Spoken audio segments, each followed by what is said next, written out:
को कर्मा थ्योरी आज हम शुरू करने वाले हैं। और कर्मा थ्योरी इसलिए हमें एक सेशन करना है क्योंकि इससे आपको समझ में आएगा कि जो डेस्टिनी है वो कैसे कैसे खेल खेलती है।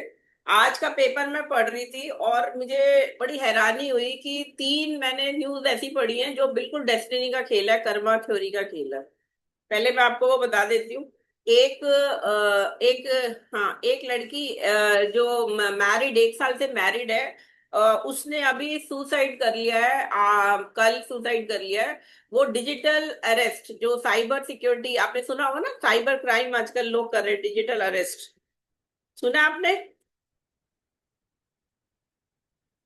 हेलो। यस। हाँ, तो सुना है, हाँ, हाँ। तो डिजिटल अरेस्ट में क्या हुआ है कि उसने वो 1 साल शादी हुआ था और 22 साल की लड़की थी। और गाजियाबाद में थी और उसको किसी ने, पता नहीं, कोई, इन लोगों ने सोचा शायद किसका अफेयर होगा। पहले तो इन्होंने उसको क्रिमेशन के लिए ऐसे, मतलब पुलिस को इन्फॉर्म नहीं किया। फिर फाइनली किसी तरह कुछ हुआ तो पता चला इन्वेस्टिगेशन में कि वो, उसको कोई व्यक्ति 10 दिन से फोन करा था और उसकी डेथ के बाद भी उसने फोन किया कि मेरे, आप, तुम्हारे पति को हम जेल करा देंगे अगर तुम ये इतना पैसा नहीं दोगी। और पुलिस की वर्दी में था वो। तो फिर जिसने फोन उठाया था वीडियो कॉल पे, उसने समझ गया ये साइबर क्राइम है। और ये बेचारी वो इतनी ज्यादा स्ट्रेस में आ गई 10 डेज में, उसने किसी को नहीं बताया। देखो, दिस इज व्हाट डेस्टिनी की एक सिंपल, मतलब वो बंदा आपको कुछ नहीं कर सकता। और इतना न्यूज में आ रहा है आजकल की साइबर क्राइम हो रहा है, इस तरह से कोई अरेस्ट नहीं कर सकता, चाहे वो पुलिस की वर्दी में हो चाहे कुछ हो। लेकिन उसने किसी से शेयर नहीं किया और इतना ज्यादा स्ट्रेस बढ़ गया कि 10 डेज में उसने सुसाइड कर लिया। इतनी सुंदर, यंग, टैलेंटेड लड़की। ये एक वन केस है, एक न्यूज। दूसरी न्यूज में एक लड़के ने ये जो गेम खेलते हैं, गेमिंग में पढ़ के, वो लड़का भी छोटा था, 20-25 साल का। उसने अपने ताऊ जी के रिवॉल्वर से अपने को शूट कर लिया। बिकॉज उसके ऊपर गेमिंग में इतना ज्यादा कर्जा चढ़ गया कि वो इतना स्ट्रेस में आ गया। उसने एक बार भी पेरेंट्स को नहीं बताना चाहा कि भाई अगर हो भी गया, एटलीस्ट पेरेंट्स से शेयर करो। ठीक है, गलती समझ के वो माफ कर देंगे, जीवन से तो अमूल्य कुछ नहीं है ना। अगर 10-20 लाख का कर्जा भी चढ़ गया था तो जिंदगी तो अमूल्य है, करोड़ों है। इनफैक्ट आप अगर वैसे भी सोचो फिजिकल फॉर्म में, तो एक बॉडी ट्रांसप्लांट भी आप कराने जाते हो ना, अगर कोई किडनी को डोनेट करता है या कुछ भी चीज करेंगे, तो वो अल्टीमेटली टोटल बॉडी ऑर्गन की टोटल वैल्यू 3-4 करोड़ से कम नहीं आती है, अगर आप कोई किसी को करे तो। है ना? बट इतना ज्यादा वो स्ट्रेस में था कि उसने माँ बाप को नहीं बताया, उसने भी आत्महत्या कर ली। और तीसरा अभी इधर नोएडा में गौड़ ग्रीन सिटी में आग लग गई है जिसमें काफी लोग मर गए हैं। कल की न्यूज है ये, 9th to 12th फ्लोर। तो मतलब दिस इज, ऐसा क्यों हो रहा है ना? ऐसा क्यों था, ऐसा इतना स्ट्रेस कैसे हो गया उनके ऊपर? तो इन सभी सवालों का जो जवाब है वो हमें मिलेगा कर्मा थ्योरी के द्वारा। ठीक है, ज्योतिष तो बेस्ड ही है कर्मा थ्योरी। ठीक है, ज्योतिष बेस्ड ही है कर्मा थ्योरी। और यही यही हमें बताता है कि कोई व्यक्ति गरीब घर में क्यों पैदा हुआ, कोई अमीर में क्यों हुआ, कोई हैंडीकैप क्यों हो रहा है। क्योंकि कुछ सवालों के कोई जवाब नहीं होते। कई बार जो छोटा सा बच्चा पैदा होता है वो मर जाता है, विद इन फ्यू डेज मर जाता है। तो सब कहते हैं उसने क्या कर्मा किया था कि वो मर गया। है ना? तो अब कहीं तो कुछ कर्मा है पिछले जन्म का, क्योंकि इस जन्म में तो उसने अभी कुछ कर्मा किया ही नहीं है। है ना? तो यहाँ पे हमें समझ में आता है कि ज्योतिष हमें पास्ट लाइफ के कर्मों से भी जोड़ता है। कुंडली का 5वां घर, 5th हाउस जो होता है, वो हमें हमारे पे पास्ट लाइफ के नेगेटिव कर्मा का रोल दिखाता है। अगर वो नेगेटिव है तो वो अफ्लिक्टेड होगा 5th हाउस। अगर वो अच्छा, बली है, कई कई बड़े लकी लोग जो है, मैंने उनकी कुंडली में देखा 5th हाउस बहुत स्ट्रांग है, बहुत अच्छा है। जैसे आपको पता है सचिन तेंदुलकर की कुंडली मैंने आपके साथ कराई थी, आपको पहले कि नहीं कराई? नहीं, सचिन नहीं कराई है। कराई ना, आपको मैं तुम भी फिर म्यूट पे हो, हम लोग दशा दोनों में म्यूट पे कराती बोल हूँ। रहे थे, शिल्पी। हाँ, हाँ। दशा में कराती हूँ। कन्या लगन की कुंडली है और कन्या लगन में तीसरा घर का स्वामी कौन बनेगा, बताओ शिल्पी? क्या कन्या लगन में? थर्ड लॉर्ड कौन बनेगा? थर्ड लॉर्ड कन्या लगन में? हाँ जी। थर्ड लॉर्ड, ये जुपिटर। थर्ड लॉर्ड कन्या लगन मतलब वर्गो, 6 नंबर राशि लगन में है। हाँ हाँ तो हाँ हाँ। थर्ड लॉर्ड कौन बनेगा? थर्ड लॉर्ड कौन बनेगा, नहीं पता है। आप बोलो थ्री अपर्णा मैडम। शिल्पी 3, 4, 5। तो हाँ थर्ड हाउस लियो का हुआ, लॉर्ड सन है ना मैम? अरे मैडम आप भी गड़बड़ कर रहे हो। कन्या लगन मतलब 6 नंबर लगन में है, तो हाँ। आप भी अच्छा, सॉरी मिथुन सॉरी, कैसे ले रहे मैं हो? जेमिनाइट 6, तो 6 7 8 स्कॉर्पियो ना, वृश्चिक, मंगल। हम्म। स्कॉर्पियो। हाँ। हाँ, तो इतना छोटा सा सिंपल अच्छा सवाल पूछा मैंने, हाँ वो भी आप नहीं जुपिटर। बता रहे हो। हाँ। अगर मंगल बना तो कन्या लगन की कुंडली है सचिन तेंदुलकर की। और हम्म। वृश्चिक मतलब जब राशि आ गई तीसरे घर में, तो मंगल उसका स्वामी है और वो उच्च का होके बैठा है 5वें घर में। हाँ। तो आप ये सोचो कि वो 13 साल में, 12 साल में वो क्रिकेट तो 10 साल में शुरू कर दिया, और फाइनली उसका जो थर्ड लॉर्ड जब एग्जॉल्टेड है 5th में, तो इसका मतलब इवन इन लता मंगेशकर जी की कुंडली में भी यही कॉम्बिनेशन है ना। तो मतलब यहाँ पे क्या है कि जो सचिन तेंदुलकर है, उन्होंने पिछले जन्म में इतने अच्छे कर्म किए हैं कि इस जन्म में उन्हें उनका पुण्य फिल फल मिल रहा है। उच्च का होके बैठा है थर्ड लॉर्ड, मतलब वो अपने हाथ से कुछ भी काम करेंगे तो वो उनको बहुत अच्छा फल देगा। और उसी से रिलेटेड शिक्षा होगी उसकी। तो उनको देखो, वो क्रिकेट खेला, और क्रिकेट देखिए वो पढ़े नहीं है, ही school drop out, school drop out है। 15 16 साल, मतलब 10वीं भी नहीं करी, 11वीं भी नहीं करी पूरी। Sachin Tendulkar is a school drop out, ये मुझे आज यस। पता पड़ा। अरे आप उनकी नहीं सर्च पता है। करो, मैं आपको नेक्स्ट उसमें उनकी कुंडली कराऊंगी कैसे उनकी दशा। देखिए फिर भी वो भारत रत्न मिला है, करोड़ों कमाते हैं, हाँ, 20 करोड़ तो सही मंथली बात है। इनकम है उनकी, 20 करोड़ मंथली एडवर्टाइजमेंट से कमा लेते इतना। He is like a cricket God, भगवान उनकी तरह, इतनी फेमस, इतने लोग पूरी दुनिया भर से उनको प्यार करते हैं, पूजा करते हैं, and is a down to earth person also, is a good person also. तो कहीं ना कुछ तो संस्कार है हमारा। पिछले जन्म में कहते हैं मोती दान किए होंगे, हीरे जवाहरात दान करे होंगे, जब ऐसी कुंडली आती है तब जाके आपको ऐसा वो मिलता है, ऐसा बढ़िया कुंडली का योग। सही, ये हाँ, तो और सही बात है, हाँ। फिर उसकी बिल्कुल दशा सही। मिल जाएगी आपको। एक तो बात बताओ मैम, हम्म 5th हाउस में राहु जैसा प्लैनेट आ गया तो क्या होगा? देखिए, सिंगल उससे कॉम्बिनेशन हम नहीं बोलते हैं, लेकिन राहु बैठा है तो डेफिनेटली कहीं ना कहीं तामसिकता जुड़ी है आपके पिछले जन्म के कर्मों से। और उसको फिर 11th हाउस में राहु केतु एक्सिस आ गई, तो गेन और रिवॉर्ड्स में प्रॉब्लम है। और फिर राहु पंचम में तो वो भी कहता है कि बच्चे को भी प्रॉब्लम हो सकती है चाइल्ड रिलेटेड इश्यूज में, है ना। कई बार बच्चा एबॉर्शन हो जाते हैं, या फिर उनको मतलब बच्चा होगा ही नहीं, ये भी हो सकता है, डिपेंड करेगा 5th लॉर्ड कौन बन रहा है साथ में। लेकिन राहु पंचम में तो सर्पयोग भी कई लोग उसको बोल देते हैं, लेकिन सर्पयोग होता नहीं वैसे। लेकिन ये कई तरह से कॉम्बिनेशन रिजल्ट देगा अगर अलग अलग राशियों के स्वामियों के साथ जब बैठेगा राहु, है ना। तो ये भी देखना है। लेकिन हमें कहीं ना कहीं 5वां घर जो कुंडली का है वो सारे राज खोलता है पिछले जन्म के कर्मों के। ठीक है। अब मैंने आपको एक और एग्जांपल में बताती हूँ, शायद पता नहीं उनकी कुंडली पे मैं निकालूंगी। उनमें क्या हुआ, मेरे पास कुंडली दिखा, शायद मैंने आपको कोट किया नहीं किया, मेरे किसी और क्लास में किया होगा, नहीं तो उसमें वो मेरे पास कुंडली दिखाने आए थे कि मैंने 1 करोड़ का हाउसिंग लोन लिया, और मेरे ब्रदर इन लॉ ने भी 1 करोड़ का हाउसिंग लोन लिया। बताया था मैंने आपको ये वाला केस? नहीं। नहीं बताया, आपकी क्लास में नहीं है ना। आज से कई थिंक 4 6 साल पहले की बात है, 6 साल हम्म। 5 6 साल। तो उन्होंने, मैंने कहा अच्छा, तो फिर क्या प्रॉब्लम है? कहते हैं मैं ईएमआई दे रहा हूँ इतनी हैवी, और मेरा ब्रदर इन लॉ मतलब मेरी सिस्टर का हस्बैंड, जीजा, है ना, हम दोनों मर्चेंट नेवी में रहे, हमें अच्छी जॉब थी, हम लोगों को 1 1 करोड़ का हाउसिंग लोन मिल गया, हमने बहुत बढ़िया बढ़िया मकान ले लिए। लेकिन क्या हुआ, कुछ महीनों बाद ही उन्होंने नौकरी उनकी छोड़ दी, मेरे ब्रदर जीजा जी ने। अब क्योंकि मैं, हम लोग एक दूसरे के पे गारंटर थे, तो मुझे उसकी भी ईएमआई भरनी पड़ती है, नहीं तो मेरे पर भी केस होगा अगर एनपीए हो जाएगा लोन। तो मुझे ये पूछना है कि कब वो नौकरी ज्वाइन कर लेंगे और कब मुझे इससे इससे मुक्ति मिलेगी। क्योंकि उसकी ईएमआई 50,000 या पता नहीं 1 लाख करीब, 1 करोड़ का लोन है तो 1 लाख तो आती है मिनिमम ईएमआई। तो बहुत ज्यादा ईएमआई पे करनी पड़ रही है, अपनी तो करनी है, उनकी भी करनी है। और क्योंकि बहन का पति है तो कुछ कह भी नहीं पा रहे वो, है ना। तो मैंने उनकी कुंडली देखी थी, तो उस समय मैंने देखा था कि कम से कम साल भर तक तो जॉब भी नहीं मिलेगी और उनको चुकाना पड़ेगा। फिर मैंने वैसे ही सोचा कि इस तरह का कैसे हुआ ये रिलेशन, ये तो समथिंग यूनिक है। तो मैंने उनका नक्षत्र देखा, और नक्षत्र देख के एक हमारे पास कर्म विपाक संहिता करके बुक है ज्योतिष की, उसमें नक्षत्र का फल लिखा होता है जनरली। बट उसको समझना बड़ा थोड़ा मुश्किल होता है, बिकॉज हमेशा लगता है तो सेम सेम आ रहा है, लेकिन उसको समझ के करेंगे। तो उसमें ये आ रहा था कि पिछले जन्म में उन्होंने, जो उनके जीजा थे वो उनके दोस्त थे, और उन्होंने उनसे पैसा लिया है कुछ, और वो चुकाया नहीं पिछले जन्म में, तो अब वो उन्हें चुकाना पड़ रहा है इस जन्म में। Got it, got it, got it. समझ रहे हो? तो ये लिंकेज मैंने उनको बताया, मैंने वो बुक भी उनको दिखाई, खोल के दिखाया, देखो ये नक्षत्र आपका फल है, ये फल है, ये कम से कम साल भर आपको चुकाना पड़ेगा।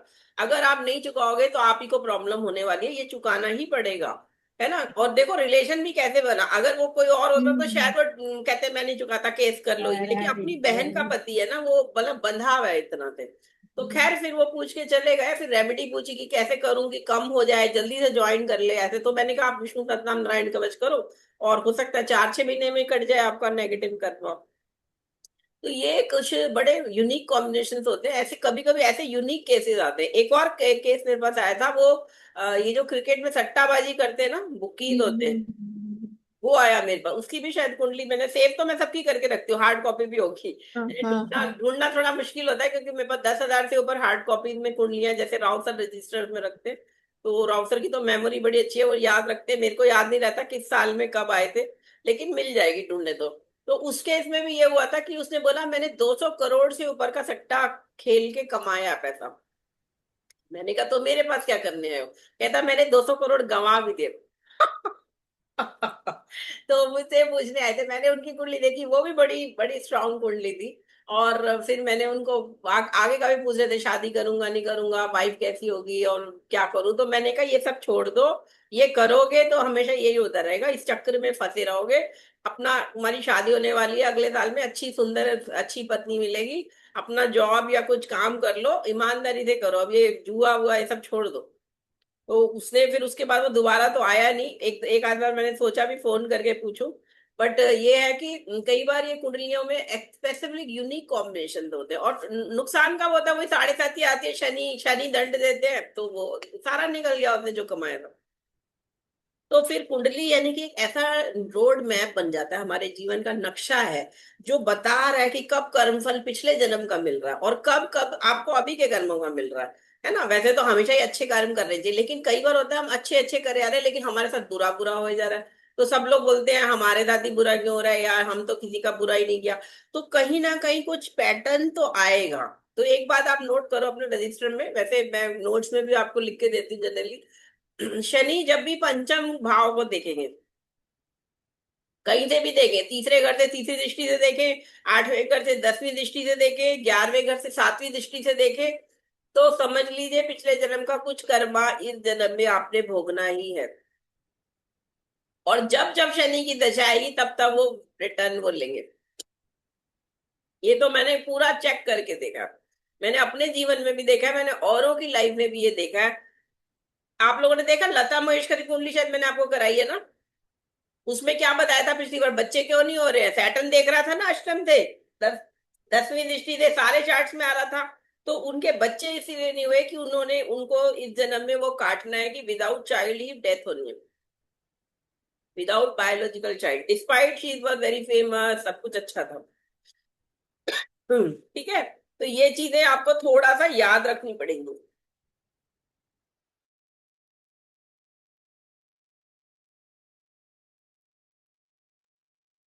चलो आगे चलते हैं, अब हम कुंडली में कर्मा थ्योरी क्या क्या बताती है वो देखते हैं। कुंडली में 9 9 प्लैनेट 12 घरों में बैठे होते हैं, और इसको पढ़ना किसी अच्छे ज्योतिषी ही पढ़ सकता है, वो कि वो क्या फल देंगे, क्योंकि इतने सारे कॉम्बिनेशन बनते जाते हैं। और ये जो कॉम्बिनेशन क्यों बनते हैं, कि जन्म जिस समय पे हुआ है उसी हिसाब से लगन डिसाइड होगा, चंद्रमा डिसाइड होगा कौन से नक्षत्र में, और उसी हिसाब से दशा पैटर्न बनेगा। तो एक डेस्टिनी का पैटर्न बनता है, एक मोटा मोटा ग्राफ तो आपको पता चल ही जाता है लाइफ कहाँ से कहाँ जाएगी। और ये भी पक्का है कि हम लोग रीबर्थ लेते हैं, हर कोई रीबर्थ लेता है, जैसे भगवान के अवतार होते हैं वैसे ही इंसान भी अवतार लेता है हर जन्म में, अलग अलग जन्म। अगर आप पुराण पढ़ो, कोई भी पुराण 18 पुराणों में से पढ़ो, तो उसमें भी कई स्टोरीज आएंगी कि वो पिछले जन्म में ये था, इसीलिए इस जन्म में उसने ये किया, पिछले जन्म में, तो अब उसे इस जन्म में ये फल मिल रहा है। ठीक है, बेसिकली ये जन्म जो है, जो भी हम लोग बर्थ लेते हैं, उसमें हमें मिक्स ऑफ रिजल्ट मिलते हैं, हमारे पुराने पापों के और हमारे अच्छे कर्मों के। अच्छी दशाओं में अच्छे कर्मों के फल मिल जाते हैं, बुरी दशाएं, बुरे ग्रहों की दशाओं में हमें नेगेटिव कर्मा जो पिछले जन्म का है उसका फल हमें मिलता है। अब एक कॉम्बिनेशन और आप नोट कर लो। कुछ स्क्रीन शेयर कर रही है क्या आप, हदिया? अच्छा, स्क्रीन शेयर नहीं हो रखी है? नहीं नहीं, आपके पिक्चर आ रहे ओके ओके, मैंने सोचा शायद शेयर है। ठीक है, मैं दोबारा नहीं। कर लेती हूँ। अब हो रही है शेयर? हो रही है। एक कॉम्बिनेशन और नोट कर लीजिए कि अगर नाइन्थ लॉर्ड या टेंथ लॉर्ड की दशा चल रही हो कुंडली में, नाइन्थ लॉर्ड, टेंथ लॉर्ड, या नाइन्थ या टेंथ हाउस में बैठे हुए प्लैनेट की दशा चल रही हो, तो उस समय आपको इस जन्म में किए हुए ही कर्म, जो आपके पिछले पिछले पिछले 5-10 सालों में जो भी कर्मा नेगेटिव हैं अच्छे हैं, उसका फल मिलेगा इमीडिएटली। नाइन्थ और टेंथ लॉर्ड की दशा इसलिए बड़ी इंपॉर्टेंट होती है। नाइन्थ हाउस में बैठा हुआ प्लेनेट, मैं इसीलिए जब किसी को रीडिंग देती हूँ और अगर उसकी आने वाली दशा, चाहे वो अंतरदशा हो, चाहे प्रत्यंतर हो, चाहे महादशा हो, तीनों में से कोई भी अगर कोई चीज आ रही है तो मैं पर्टिकुलर वो टाइम बता देती हूँ, देखो इस महीने से लेके इस साल के महीने तक आपको कोई भी नेगेटिव कर्मा नहीं करना, नहीं तो इमीडिएटली आपको उसका फल मिलेगा। जैसे किसी ने किसी को थप्पड़ मारा, इमीडिएटली उसे थप्पड़ पड़ेगा अगले दिन। एक एक आपने स्टोरी सुनी है अकबर बीरबल की, कि एक बार अकबर की पत्नी ने, नहीं अकबर नहीं, बीरबल की पत्नी ने, बीरबल की पत्नी ने बीरबल को थप्पड़ मार दिया। बीरबल ने कुछ नहीं कहा, नहीं बीरबल ने थप्पड़ मारा अपनी पत्नी को, या कुछ ऐसा था कि उसने फिर अपनी सहेली को मारा, फिर उसकी सहेली मंत्री की पत्नी थी, उसने उसे मारा, फिर उसने अपने पति को मारा। शाम तक घूम के अकबर के मुंह पे थप्पड़ पड़ गया, उसकी पत्नी ने मारा। तो वो थप्पड़ घूमते घूमते घूमते फल मिल गया इमीडिएटली। तो ये इसलिए दिखता है जब नाइन्थ या टेंथ लॉर्ड की दशा होती है, तो अगर आपने किसी का बुरा किया, किसी से चीटिंग करी, तो आपके साथ भी इमीडिएटली वही होगा। अगर आपने किसी का धन चुराया, इमीडिएटली आपके घर में चोरी हो जाएगी। ये कब होगा? नाइन्थ और टेंथ लॉर्ड की दशा में, या नाइन्थ टेंथ हाउस में बैठे हुए प्लेनेट की दशा में। हमारे जितने भी बड़े बड़े फिलोसफर हुए हैं भारत में, तो इतने हजारों, है ना, ऐसे दिव्य है ना भगवान, चाहे अवतार हो हमारे, भगवान राम, भगवान कृष्ण, है ना, और या इवन जितने भी आज जैसे नरसिंह अवतार जयंती है ना, ऐसे परशुराम जी का बर्थडे मनाते हैं, अभी गई है, 3 अक्षय तृतीया गई है। तो ये सभी लोगों ने भी यही बोला कि भाई अच्छे कर्म करो। और फॉरेन कंट्री में अगर हम देखेंगे तो फॉरेन फिलोसफर भी कहते हैं कि आप अच्छे कार्य करो। सारे धर्म यही कहते हैं, कोई धर्म नहीं कहता गलत कार्य करो। हाँ, ये बात अलग है, कुछ धर्म जैसे इस्लाम में आप बोलने लग गए हैं कि जी काफिरों को मार दो, ये वो फिर बाद में जोड़ी गई है चीजें, ये है ना, शुरू में ऐसा कुछ नहीं था, किसी को भी नेगेटिव नहीं है। लेकिन सुकरात, प्लेटो, एरिस्टोटल, इन लोगों ने भी यही बोला है। तो हमारा ज्योतिष तो बेस भी इस पर है कि कर्म अच्छे करो, क्योंकि आपका कर्म आपको कैसे पकड़ लेता है। जैसे एक गाय का बछड़ा अपनी माँ को हजारों गायों के झुंड में भी ढूंढ लेता है। हमारा, अच्छा फिर कहते हैं कि हमारी परिधि कितनी है, फिर फ्री विल कितनी है हमारी। हम अपना कहते हैं पुरुषार्थ करो, पुरुषार्थ करो। तो राव सर बोलते हैं कि जैसे एक खूंटे से गाय को बांध दिया जाता है। खूंटा पता है ना, जैसे किसी को एक, मान लो एक गाय को 10 मीटर लंबी रस्सी से बांधा है, किसी किसी पर्टिकुलर प्लेस से हाथ रस्सी बांध के उसको बांधा है, तो वो उस खूंटे से 10 मीटर की सरकमफ्रेंस, जो डायमीटर बनेगा या रेडियस बनेगा, वहीं तक तो घूम सकती है ना, उससे ज्यादा दूर नहीं जा सकती ना। हाँ, वो ये कर सकती है कि उसे लेफ्ट जाना है तो लेफ्ट जा सकती है, क्योंकि उसकी रस्सी इतनी लंबी है कि वो लेफ्ट जा सकती है, राइट जा सकती है। तो हमारा फ्री विल जो ह्यूमन बींग का है, हमारा बस इतना है कि कुंडली में जो खूंटा बना है, जो हमारी कुंडली के जो पैटर्न बना है, उसके अंदर अगर किसी का पैटर्न है कि उसको क्रिकेटर बनना है, तो वो क्रिकेटर अच्छा भी बन सकता है, वो बुरी क्वालिटी का भी बन सकता है, लेकिन वो क्रिकेट में ही जाएगा, सचिन तेंदुलकर जैसे, है ना। या किसी को सिंगिंग में जाना है, वो सिंगिंग में जाएगा, लेकिन वो उसकी अपनी मेहनत है कि वो लता मंगेशकर के लेवल का बनेगा या वो एक लोकल सिंगर बन के रह जाएगा। तो इतना हमारी फ्री विल होती है बस। बाकी तो जो पैटर्न है कि यहाँ जाना है, इस फील्ड में जाना है, इन इन इसको विवाह करना है, इससे विवाह करना है, ये आपके हाथ में है। तो हमारे ज्योतिष के इस कॉम्बिनेशन ये सिखाते हैं कि हम अपनी डेस्टिनी को एक्सेप्ट करके अच्छा करो, एटलीस्ट उसे बियर करो अपनी डेस्टिनी को। ज्यादा उसके लिए जो चीजें दृढ़ कर्म है उसको तो आप बदल ही नहीं सकते ना, बेसिकली, है ना। As you sow you reap, ये हमारा थ्योरी इस पे चलेगी। अब ये कुछ रिलेशन मैंने लिखे between 10th house and 4th house. चलो ये पढ़ो, कौन पढ़ेगा ये? फिर भी आप पढ़ो, रीड करके बताओ। Karma versus happiness is perennial. Hmm. The fourth house is the house of fructification for the 10th and the 10th house for the 7th. इसका मतलब क्या समझ में आया? 4th house is the house of फ्रक्टिफिकेशन for the 10th, मतलब क्या हुआ? मतलब जो फोर्थ हाउस है वो 10th हाउस का परिणाम हम्म। है हैप्पीनेस, ना? और हैप्पीनेस हम कर्म क्यों कर रहे हैं? हमें हैप्पीनेस चाहिए, है ना? अच्छा, and 10th house for the 7th। 10th house for the 7th। हम्म। क्योंकि ठीक है। 7th हाउस है, 4th हाउस बन गया ना 10th हाउस। अच्छा, 7 ओके। से 4th हो गया ना। हाँ हाँ हाँ, ठीक तो है। हम लोग जो भी 7th, मतलब जो भी हमारा जो भी 7th की हैप्पीनेस हमें जो मिल रही है, वो हमें हम्म। 4th 10th हाउस से देखनी है। मतलब विवाह और आपका पार्टनर या आपकी जीवन जो चलेगा, वो हम्म, सब उसकी हैप्पीनेस आपको 7th हाउस में। अगर पत्नी से सुख भी देखना है तो हमें 4th हाउस तो देखना ही पड़ेगा 7th में। हाँ हाँ हाँ। ठीक है, आगे बढ़ो। The fourth house is the most internal and the 10th house the most external house of a horoscope. मतलब हम्म। फोर्थ हाउस हैप्पीनेस देता है तो पर्सनल हो गया। अंदर की देखो, हैप्पीनेस तो अंदर तभी की। आती है ना जब आपका मन खुश हाँ। हो, आपका दिल खुश हो। देखो, ऊपर से दिखाना कि मैं खुश हूँ खुश हूँ, है ना, खूब पार्टी कर रहे हैं, ये कर रहे हैं, वो खुशी नहीं है। अंदर से रो रहा है मन, और ऊपर से खुश हो रहा है तो वो खुशी नहीं है। तो अंदर से खुश का किससे पता चलता है? 4th हाउस से। And and the 10th 10th house house is is the most, external जो गेन्स दिखाते हैं। हाँ। है ना, 10th house is the most actor. क्योंकि हम जो कर्मा करते हैं वो दुनिया को दिख रहा है ना, जो ऊपर से हम दिखा रहे हैं। अंदर से किसी ने सीक्रेटली अगर मर्डर करा है, हम्म। तो वो तो फिर 4th हाउस ही, अंदर की बातें पता चल रही है ना कि वो कितना ज्यादा जाता है नहीं जाता। बट एक्सटर्नली जितना भी हम काम कर रहे हैं वो हम 4th हाउस से 10th हाउस से देखेंगे।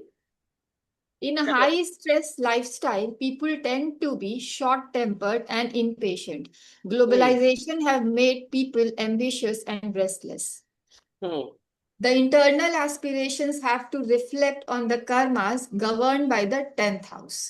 मतलब 10th हाउस का कर्मा हमें इंटरनल जो इंटरलिंक्ड है वो 10th हाउस से होता है हाँ, ना?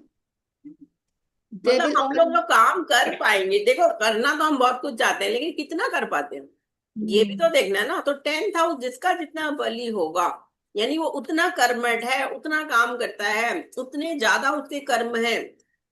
मतलब उसने अपनी मेहनत से उसको कर ही डाला। क्योंकि 10th हाउस ही अगर पोर्टेंट नहीं है, तो इंसान सोचता ही रहेगा, ख्याली पुलाव बनाता रहेगा, काम नहीं कर पाएगा उतना, है ना। तो तो फिर जितने भी बिजनेस क्लास है या बड़े बड़े लोग हैं, जो जो मेटेरियलिस्टिक, मतलब मैं बात कर रही हूँ, मैं भी साधु की बात नहीं कर रही। साधु के लिए तो साधना होती है, वो तो फिर 12th हाउस और 9th हाउस से देखेंगे हम।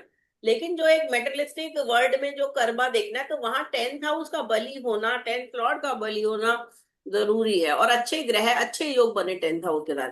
जैसे राउतर की कुंडली में जुपिटर एक्सॉल्टेड है 10th हाउस में, है ना।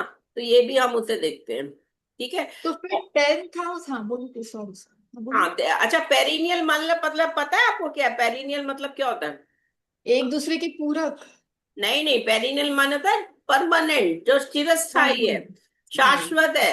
मतलब कर्मा विद हैप्पीनेस, यानी जैसा कर्मा वैसा वैसे हैप्पीनेस। खुशी, लोग हाँ। सोचते हैं कि अरे हमारे खुशी नहीं मिल रही। अरे तुम काम ही तो नहीं कर रहे, तुम बैठ के सिर्फ गाते रहोगे, बोलते रहोगे तो थोड़ी ना। तो कर्मा को अपना वो बनाओ। शनि भी तो इसीलिए कर्म के दंडाधिकारी है। शनि तो उन लोगों को फिर कभी, हाँ बोलो। 10th हाउस और फोर्थ हाउस जैसे इंटरनल हुआ and 10th house is the external हाँ। मैनिफेस्टेशन। ठीक है। तो हाँ, ऐसा कौन सा हाउस है जो इन दोनों को रेगुलेट करता है फिर? जो इन दोनों को, रेगुलेट करता है मतलब एक उस हाउस से ये दोनों, क्योंकि एक तो एक्सटर्नल हो गया एक इंटरनल हो गया, है ना? तो तो वो तो एक लगना कोई ही हो कौन गया सा? ना। लगना ही तो हाँ? हुआ, लगन ही तो है सब अच्छा, चीजों के लगन चलने। हुआ, ओके हाँ। ऑब्वियसली लगन ही तो है वो जो चीज। तो मन। लगन से ही तो 4 देख रहे हैं हम, लगन से ही तो 10 देख रहे हैं।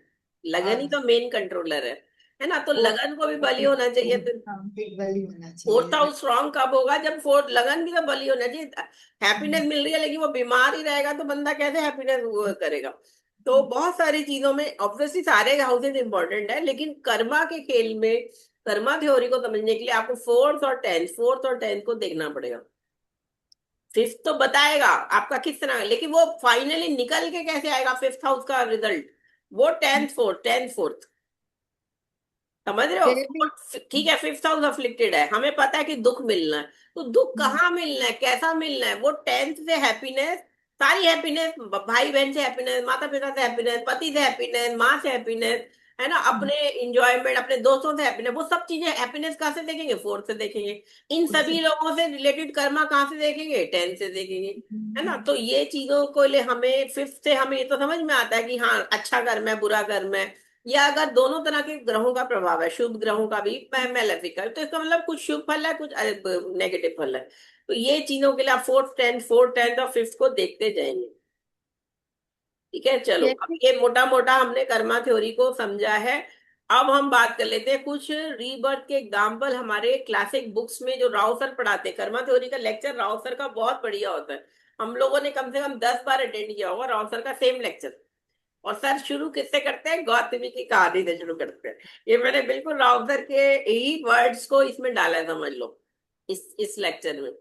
और राव सर का सेशन जो होता है ना, कई सालों बाद भी हम लोग अटेंड करते थे, मतलब 2003 में मैंने आचार्य किया था, और 2002 में पहली बार अटेंड किया होगा पहला लेक्चर सर का कर्मा थ्योरी का। और 2016 तक मैं जाती रही भारतीय विद्या भवन। तो 2001 से 2016, 15 साल में कम से कम 10-12 बार मैंने सर का वो सेशन, हर साल एक बार लेते हैं सर, पूरे साल में सिर्फ एक बार लेते हैं, ऐसे नहीं लेते बार बार। तो वो सर ही लेते थे, अब सर नहीं है तो अब दूसरे लोग लेने लग गए, लेकिन कर्मा थ्योरी बड़ा अच्छे से समझाते हैं सर, क्योंकि सर ने एक बुक भी लिखी है, कर्मा एंड रिवर्स, अगर आपने पढ़ी हो, बहुत अच्छी बुक है। ये कुछ एग्जाम्पल भी मैंने उधर से लिए। ठीक है, इसमें गौतमी की कहानी है कि एक बार क्या हुआ, एक विधवा थी, विधवा ब्राह्मणी थी, समझ लो, गौतमी नाम था उसका। और उसका एक बेटा था, वो उस बेटे के सारी जिंदगी जी रही थी, उसको कोई गम नहीं था। ठीक है, पति मर गया, पैसा नहीं है, गरीब हूं, लेकिन वो अपना लकड़ी वकड़ी बीनती थी, जंगल में जाके उसे बेच के अपना घर का गुजारा, बेटे को पाल, उसका पूरा सहारा वो बेटा था, खुशी हर चीज उसी से संबंधित थी। एक दिन उस बेटे को सांप ने काट लिया और वो फेंट हो गया, बेहोश हो गया और फिर मर भी गया। अब वो क्या करेगी बताओ? एक माँ, एक बूढ़ी माँ, एक विधवा, गरीब, है ना, उसकी इकलौती होप जो थी वो भी छिन गई। वो तो बहुत ज्यादा डिप्रेशन में और बहुत ज्यादा एंग्री हो जाएगी ना। तो वो उसने क्या किया, सीधा उसने उस सांप की शिकायत राजा से की। अब राजा क्या करेगा? देखिए, वैसे तो सांप बोलेगा नहीं, बोल सकता नहीं, सांप को कौन गिरफ्तार करेगा, लेकिन स्टोरी में ऐसी है कि सांप को गिरफ्तार किया गया और राजा के सामने पेश किया। तो राजा को सांप ने क्या बोला, देखिए मेरा कार्य है कि मेरे को भगवान ने जो फन दिया है कि अगर कोई मेरे पर पैर रखेगा तो मैं उसे काटूंगा। तो आप मुझे क्यों कह रहे हैं? आप यमराज से बोलो, मृत्यु के देवता, मेरे को तो आदेश हुआ, मैंने मेरे ऊपर जैसी पैर पड़ा मैंने काट लिया। तो अब यमराज को बुलाया गया। यमराज ने कहा मेरा भी कार्य है मृत्यु देना, भाई मेरे को बोला गया कि इसके कर्म, इसकी आयु पूरी हो गई थी, मैंने को लेना थे, प्राण हरने थे। तो फाइनली घूम फिर के भगवान पे बात आ गई। लेकिन ये सारा घूम फिर के ये बात हुई कि उसी बच्चे के कर्म थे पिछले जन्म में, उसने भी कोई पाप किया है, इसीलिए उसे इतनी आयु मिली है, इसीलिए उसने किसी सांप को मारा था, अब उसे सांप के द्वारा ही दंड मिलना है। और यमराज ने वो निश्चित कर दिया कि हाँ, इस दंड का ये फल है। एक शायद प्रेमानंद जी की एक कहानी सुनाते हैं कर्मा की, कि एक कोई सन्यासी, एक महात्मा थे बहुत, उनको उनको एक दिन क्या हुआ, उनके पीठ में पीछे जो पाइल्स हो जाता है ना, पाइल्स हो जाता है ऐसे, जबकि ये बड़ा ऐसा लगता है, ऐसे महात्मा को पाइल्स कैसे हो गया? तो उनके पाइल्स नहीं, पिछले जन्म हर्पिस में, होता है। हाँ, क्या कह रहे हैं? हर्पिस, हर्पिस, पाइल्स तो हर्पिस हाँ, कुछ जो ऐसे भी है, होता कोई ऐसी है। बीमारी, मैंने तो डायरेक्ट सुना नहीं वीडियो, मैंने किसी से सुना, तो मैंने हाँ, सोचा हाँ, ये भी अच्छा एक एग्जाम्पल है।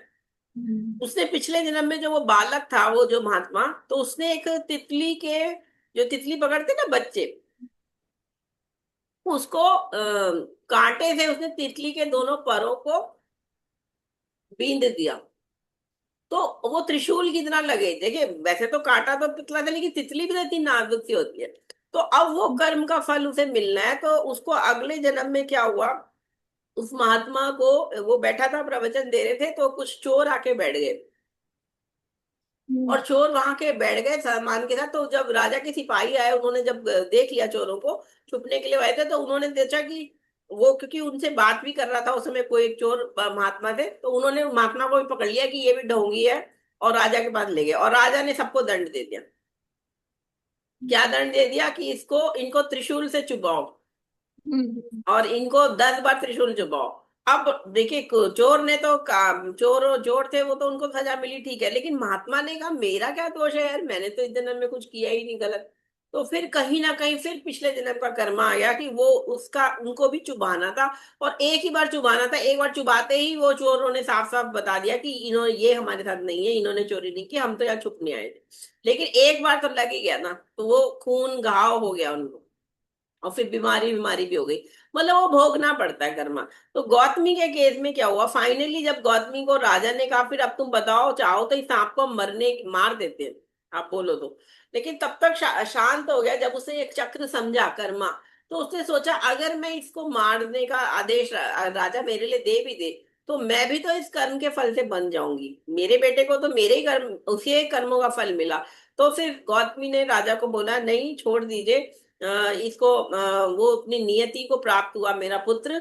अब मेरा क्रोध भी शांत हो गया और मुझे कर्म फल भी समझ में आ गया कि सभी अपने अपने कर्म और अपने अपने प्रकृति से बंधे हुए हैं।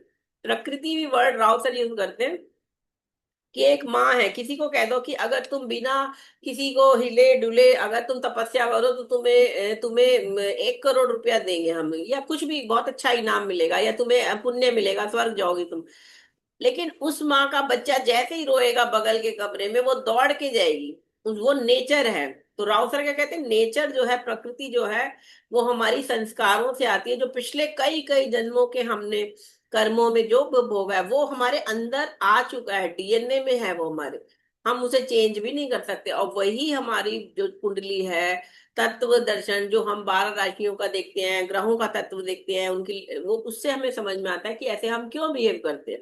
कहने को तो सबको पता है झूठ नहीं बोलना, लेकिन लोग झूठ भी झूठ बोलते हैं, है ना। सबको पता है दान करना चाहिए, लेकिन सब दान भी नहीं करेंगे, है ना। कहाँ करना चाहिए वो अपनी अपनी इच्छा के हिसाब से करेगा। तो ये चीजें क्या है कि कहीं ना कहीं हम लोग बंधे हुए हैं अपने कर्मों से, क्योंकि हमारा कर्मा हमारे ग्रहों के द्वारा हमें वैसे ही पकड़ लेता है जैसे एक बछड़ा अपनी माँ को ढूंढ लेता है, हमारी कर्म भी हमें ढूंढ लेते हैं। आप कहीं से नहीं बच सकते अपने कर्मों के फल से। ठीक है, इसके बाद एक और स्टोरी आती है कीसा गौतमी की, जो कि एक wife of a wealthy man, सावती की की पत्नी थी। उसमें क्या था, हर story is one of the most famous one in Buddhism में आती है story. After losing her only son, Kisa Gautami became desperate and asked if anyone could help her. Her sorrow was so great that many thought she had lost her mind. मतलब फिर वो बुद्ध के पास गई और बुद्ध से बोला कि आप में तो इतनी पावर है, मेरे बेटे को जिंदा कर दो। तो उन्होंने क्या बोला, यहां से पढ़ो जरा तुम Shilpi. An old man told her to see the Buddha. Buddha told her that he could bring the child back to life if she could find white mustard seeds from a family where no one had died. ये story भी बताती है कि कर्म फल है, ऐसा कौन सा है दुनिया में जो भी आया है उसे मृत्यु प्राप्त होगी, पृथ्वी पे जो आता है जन्म लेता है उसे जाना पड़ेगा, है ना। तो ये तो बेकार की बातें सोचना। मृत्यु जब किसी के घर में हो जाती है तो बहुत दुख लगता है, क्योंकि हमारा अटैचमेंट्स होते हैं, लेकिन क्या करेंगे, वो तो जो है सबका है अपना। इसीलिए कहते हैं कि जन्म मृत्यु भगवान के हाथ में, हमारे हाथ में सिर्फ जन्म मृत्यु के बीच के कर्मा करना है, उससे ज्यादा हम नहीं। किसी का क्या पता कल को कौन कब चला जाए। चाहे हम लोग एस्ट्रोलॉजर्स हैं, हम लोग तो जानते भी हैं, ज्योतिष भी जानते हैं, कुंडली निकालते हैं, लेकिन क्या पता हमने जो कैलकुलेशन करी है वही गलत बैठ जाए और वो फिर अचानक मृत्यु आ जाए, है ना। तो इसीलिए इसको आप कभी भी फाइनल नहीं कर सकते। राव सर कहते हैं कि अगर आप मोटा मोटा भी निकाल देते हो ना, सपोज किसी की उम्र 72 साल है और अगर आपने कह दिया इसकी उम्र 73 साल होगी या 71 होगी, तो 2 साल आगे पीछे भी अगर आपने इतना भी बता दिया ना तो बहुत बड़ी बात है। इतना भी मोटा मोटा आकर बता दो। और एक अच्छा ज्योतिषी अगर 5, जैसे राहुल सर ने इंदिरा गांधी का प्रिडिक्ट किया था कि ये अपना बर्थडे नहीं देख पाएंगे 84 का, 1984 में जैसे वैक्सीनेशन हुआ, और वो 5 डेज बताए थे कि इन 5 डेज में जा सकती है, वो नक्षत्र देख के उन्होंने निकाला था। तो एग्जैक्टली वही हुआ, लास्ट डे वो 31 अक्टूबर को उनको मार दिया गया। उनकी प्रिडिक्शन भी सही हुई, क्योंकि वो वाक सिद्धि है, उनको एक बार जो उन्होंने बोल दिया फिर वो होगा होगा। तो वो भी उनकी तपस्या है और कैलकुलेशन और मेहनत तो है। लेकिन ये बातें हमें समझनी पड़ेंगी कि जो कर्मा है, कुछ चीजें तो फिक्स्ड हैं और कुछ हमारी दृढ़ में आ जाती है, जो पार्शली फिक्स्ड है उसको हम चेंज कर सकते हैं कुंडली में देख के, और फाइनली जो अदृढ़ है हम पूरी तरह से बदल सकते हैं। ठीक है, तो इसीलिए ये चीजों पे कभी भी ज्यादा वो नहीं सोचना चाहिए, जो हो गया वो हो गया। अब आपको पता है भगवान राम का जन्म, सीता जी का जन्म, ये भी रीबर्थ है, इनका भी कर्मा था। क्या सुना है इनकी स्टोरी, सुनी भगवान राम की? कौन भगवान, सी वाली ma'am? Story of Lord Ram, हाँ वनवास वाली भगवान, तो सुनी देखिए, है, हाँ वो तो हाँ पता देखिए, है। भगवान, आपको पता है भगवान राम के जो पिता थे दशरथ जी थे, उन्होंने श्रवण कुमार के माता पिता को करेक्ट, अपने हाँ हाँ मार हाँ। दिया था। मतलब वो हम्म। ध्वनि से फेंका था, और वो उसकी वो पानी भर रहे थे श्रवण कुमार, तो वो उधर से माँ बाप को मतलब वो हो गए। तो मतलब श्रवण कुमार को मार दिया, तो श्रवण कुमार के माता पिता ने श्राप दिया, तब तक उनका विवाह भी नहीं हुआ था दशरथ जी का, कि तुम भी अपने पुत्र वियोग में ऐसे ही मरोगे, है ना। तो अब 3 शादियां की उन्होंने। पहले कौशल्या दे करी, एक बेटी हुई, शांता बेटी हुई, फिर उसकी शादी कर दी और कोई बच्चा नहीं हो रहा। फिर दूसरा विवाह किया, केकई दे गया, फिर कोई बच्चा नहीं हो रहा। उसके बाद सुमित्रा से शादी करी, फिर कोई बच्चा नहीं हो रहा। आपको पता है भगवान राम के मतलब जो भी बच्चे, ये चारों पुत्र हुए दशरथ जी, वो चारों बुढ़ापे की संतान थी उनके। वो ऑलमोस्ट 50 क्रॉस कर चुके थे दशरथ जी।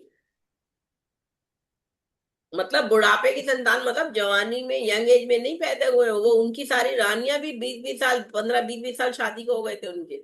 लेकिन वो कैसे हुए? फिर पुत्रेष्टि यज्ञ करा, फिर वो उसमें से हव्य निकला, है ना, फिर हव्य खाया सारी रानियों ने, फिर उनसे पुत्र हुए, है ना। तो ये स्टोरी है। तो ये सब भी साथ में, जब जब भगवान राम का अभिषेक उन्होंने निश्चित कर दिया, अभी वो वन में नहीं गए, दशरथ जी ने रात को बोला अपने मंत्री सुमंत्र को कि कल मेरे बेटे का तो अभिषेक होना है, राज्याभिषेक मेरे राम का, लेकिन मेरे जन्मकाली नक्षत्र को शनि पीड़ित कर रहा है, मंगल भी देख रहा है, राहु केतु भी देख रहे हैं, तो मेरे को बड़ा डर लग रहा है, क्या कल सच में मेरा बेटा राजा बनेगा? ऐसी स्थिति तो है नहीं। और जबकि महर्षि वशिष्ठ उनके वो थे राजपुरोहित, या वो ज्योतिष नहीं जानते थे? वो तो सब जानते थे, उन्हें सब पता था कि राम वन पे जाएंगे, फिर भी उन्होंने वो मुहूर्त निकाला। आप ये सोचोगे, सोचो कितनी बड़ी बात है ना। लेकिन उन्होंने ये सोचा शायद हमारी कैलकुलेशन गलत होगी, शायद शायद अभी वनवास जाने का टाइम नहीं आया शायद। और रातों रात केकई का मंत्रा ने दिमाग खराब किया, और उन्होंने याद दिलाया अपने 2 वचन मांग लो। है, केकई ने वचन मांग लिए कि राम को 14 साल का वनवास और भरत को राज्य, है ना। तो अगले दिन भगवान राम, कहाँ राजपाट मिल रहा था और कहाँ वनवास। तो राम लक्ष्मण को जब ये पता चलता है, ये जाना है, तो लक्ष्मण कहते हैं मैं भी मार देता हूँ सबको, और हम राजा, मैं आपको बनाता हूँ, मतलब आप ही को बनना चाहिए। तो राम ने क्या बोला? ये मेरा भाग्य है, ये मेरा भाग्य है कि मुझे वन का राजा बना रही है माँ कहती। मुझे सिर्फ अयोध्या का राजा नहीं बना रही, मुझे तो पूरे इतने बड़े ब्रह्मांड का राजा बना रही है, वन का राजा बना रही है। तो ये भाग्य है, इसको एक्सेप्ट करना चाहिए लक्ष्मण। और इसमें भी नियति ने कुछ सोचा ही होगा। और ऑब्वियसली आपको पता है क्यों गए थे वो, 14,000 राक्षसों को मारा, रावण को मारना था, है ना, बहुत सारे आगे सारे रीजन है। तो हर कुछ जो हो रहा है वो किसी कॉज एंड इफेक्ट बेस्ड है। कुंडली ज्योतिष हमें यही बताता है कि it is a science bit based on cause and effect relationship. Cause होगा तो कॉज क्या है? आपका कर्म आपका कॉज है, और उसके हिसाब से आपको इफेक्ट या रिजल्ट्स मिलेंगे। एक और स्टोरी डॉक्टर बताते हैं, ऋषि व्यास की स्टोरी, वर्म की। आपने ऋषि व्यास की का जन्म की स्टोरी पता है आपको? नहीं। नहीं। देखिए देखिए, पराशर ऋषि जो थे, पराशर ऋषि नदी क्रॉस कर रहे थे, तो केवट और उसकी बेटी बैठे थे। केवट की बेटी का नाम सत्यवती था। उसकी उसकी उसकी उसके जो शरीर से ना मछली की स्मेल आती थी। सुंदर बहुत थी, हाँ हाँ, ये मैंने सुंदर सुना था, सुंदर हाँ। बहुत थी वो, है ना। हाँ तो हाँ। पराशर ऋषि उस समय गणना कर रहे थे, वो तो मैन्युअली कर लेते थे गणना। तो उन्होंने देखा कि उस समय ऐसा ऐसा मुहूर्त आ रहा था कि अगर इस समय बच्चा पैदा किया जाए, तो वो बच्चा युगों युगों तक याद किया जाएगा, वो बहुत गुणी होगा, विद्वान होगा। अब पिता है गाड़ी में, बोट में कौन कौन है? पिता है, पुत्री है, और पराशर ऋषि है। तो पिता तो पैदा नहीं करेगा बेटी से, तो पिता को नहीं देखना जब वो संसर्ग करे, तो उन्होंने उनको क्या ऑफर किया कि मैं तुम्हारी पुत्री से एक ऐसा पुत्र इस समय संबंध बना के पैदा करूंगा जो बहुत गुणी होगा, तो क्या तुम इसके लिए तैयार हो? तो सत्यवती ने उसे तो मना कर दिया कि एक ओल्ड मैन है ये, है ना, ओल्ड ऋषि, और वो सत्यवती एक यंग जवान। तो सत्यवती ने भी शर्त रखी कि ठीक है, आप बोल रहे हैं मुझे भी पुत्र चाहिए, मतलब मेरा विवाह बाद में होना ही है, तो आप अच्छा, उन्होंने ये भी कह दिया कि बस आज ही हम संसार करेंगे, इसके बाद तुम अलग मैं अलग, मतलब बच्चा बस पैदा हो जाए, है ना। तो उन्होंने क्या कहा कि ठीक है, एक तीन शर्तें हैं मेरी। पहली शर्त कि आप ऐसे धुंध कर दीजिए सारी तरफ अपनी शक्ति से कि मेरे पिता देख ना पाए हमें संसार करते हुए। पिता के सामने कोई कैसे करेगा ना, है ना। तो पहला ये शर्त। दूसरा कि जो पुत्र होगा उसके बाद भी मेरा कौमार्य, मतलब वो वर्जिनिटी खत्म हो जाएगी ना, वर्जिनिटी मेरी रहे उसके बाद। और तीसरा, फिर जो मेरी संतानें होंगी, जो अन्य संतानें होंगी, वो चक्रवर्ती राज, मतलब राज करे, है ना। तो आपको पता है जो पुत्र हुआ, या मेरे जो वंश चले, तो जो पुत्र हुआ, व्यास ऋषि पैदा हुए। व्यास ऋषि ने सारे पुराणों की रचना करी, महाभारत लिखी, भगवत गीता लिखी, है ना। वो ठीक है गणेश जी से लिखवाई, लेकिन उन्हीं का ज्ञान था। फिर व्यास की संतानें थी आगे, जो महाभारत की सारी जनरेशन है, पांडव कौरव, क्योंकि उनके जो पिता थे पांडु जो थे, है ना, उनके भी जो पिता थे, मतलब पांडु और धृतराष्ट्र के जो पिता थे, वो वैसे नहीं पिता हुए थे। भीष्म पितामह जो तीन रानियों को लेके आना था शादी, विचित्र वीर्य जो पुत्र थे, वो अपने बच्चा पैदा नहीं करते थे, तो व्यास ऋषि ने बुलाया था, मतलब आगे गांधारी को, धृतराष्ट्र के जैसे बच्चे नहीं हो रहे थे, तो गांधारी को और इसको अ, गांधारी को बोला, तो उन्होंने शर्म के मारे न्यू डालने को कहा था, तो उन्होंने आंखों पे आंखें बंद कर ली थी, तो उनका पुत्र हुआ। तो सॉरी, गांधारी नहीं, धृतराष्ट्र की जो मदर थी, जो भी मदर थी, अंबा थी शायद वो, तो वो उसने आंखें में पट्टी बांध ली, तो फिर जो पुत्र हुआ वो अंधा पैदा हुआ। ठीक है, फिर बाद में गांधारी से 100 पुत्र हुए, उसकी भी स्टोरी है। मतलब there are so many stories in our scripture. और पांडु की जो माँ थी, वो पीली हो गई शर्म के मारे, न्यूड जाना था व्यास ऋषि के सामने, तो वो अपने तेज से ही आपको प्रेग्नेंट कर देंगे। तो वो फिर पीला जॉन्डिस हुआ उसे, और फिर वो भी मृत्यु हो गई, है ना। फिर बाद में पैदा हुए बच्चे, वो कुंती ने अपने जो उनका मंत्र था उसके आह्वान से पैदा करे। लेकिन अल्टीमेटली ये स्टोरी जो है, ये ऋषि व्यास जो थे वो इतने गुणी थे कि एक दिन उन्होंने कीड़े को देखा, नाली का कीड़ा जो होता है ना, देखा होगा आपने। तो उन्होंने देखा वो भी बचने के लिए पूरा प्रयास कर रहा है अपने जीवन को बचाने। उन्होंने सोचा ये जो कीड़ा है, या कोई वैश्या जो होती है, प्रोस्टिट्यूट जो होती है, क्या जीवन है उनका, वो चाहे तो अपना जीवन खत्म कर ले जब वो एक सम्मान पूर्वक नहीं जी पा रहे। लेकिन वो कीड़ा भी, वो वैश्या भी अपना जीवन बचाने के लिए, अपने भरण पोषण करने के लिए पूरा प्रयास करता है, भोजन के लिए, और वो भी अपने प्रयास करती है अपने शरीर को, देह को बचाने के लिए। क्यों? क्योंकि हर इंसान जो जो भी पृथ्वी पे जन्म लिया, जीव जंतु, ये सभी लोग उस अपनी उस माया, जो माया है ना, ये जो हमारा शरीर है, उससे आसक्ति में रहते हैं हम लोग। और वो सॉरी मैम, आसक्ति, मुझे याद आ गया।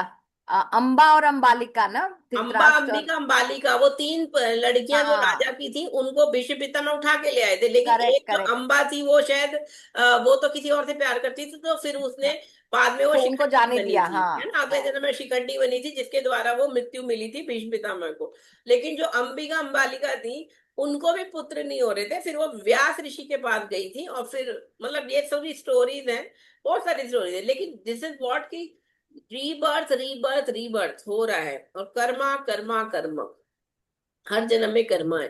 तो वर्ण के बारे में ऋषि व्यास जी कह रहे हैं कि ये कीड़ा भी अपना, मतलब चाहे तो मृत्यु को प्राप्त हो जाए, लेकिन ये भी बचने के लिए अपनी जान बचाता है।